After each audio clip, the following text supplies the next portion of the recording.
এর চেয়েও প্রতিকূল অবস্থা থেকে আল্লাহ ওনাকে সুস্থ করেছেন। সবাইকে অনুরোধ করব, দয়া করে দেশনেত্রীর এর প্রতি যদি আপনাদের শ্রদ্ধা এবং ভালোবাসার নিদর্শন স্বরূপ বিনীতভাবে অনুরোধ করব, আপনারা দয়া করে যে শোট ফ্যাক্ট এটার বাইরে কেউ গুজব ছড়িয়ে মানুষকে দয়া করে বিভ্রান্ত করবেন না।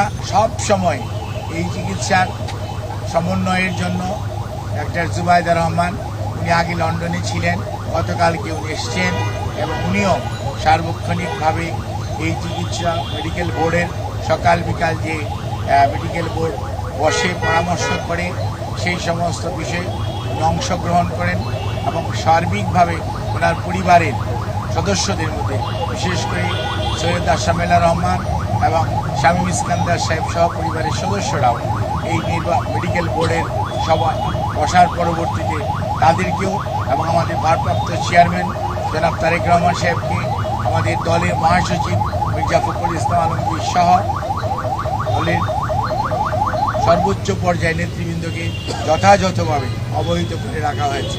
কাজে ওনার চিকিৎসার ব্যাপারে বিভিন্ন ধরনের সোশ্যাল মিডিয়াতে, আমি তো সোশ্যাল মিডিয়া দেখার সুযোগ হয় না। Japan Bangladesh joint venture company JBS holdings limited, আমি দেখিও না, কিন্তু কোনো সময় অনেক গুজব শোনা যায় বা অনেকে বেড়ায়।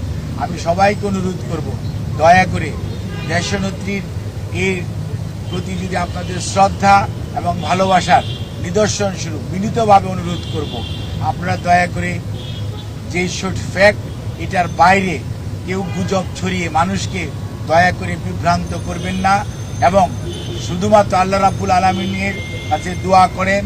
আল্লাহর অশেষ সহমতে সব সময় উনি এর চেয়েও প্রতিকূল অবস্থা থেকে আল্লাহ ওনাকে সুস্থ করেছেন। আপনাদের সবার দোয়ায় আমরাও এবার এবং মেডিকেল বোর্ড অত্যন্ত আশাবাদী যে এবারও ওনার যে শারীরিক জটিলতা এটা থেকে আপনাদের দোয়া এবং আল্লাহর অশেষ মেহেরবানিতে ইনশাআল্লাহ দেশনেত্রী বেগম খালেদা জিয়া সুস্থ হবেন।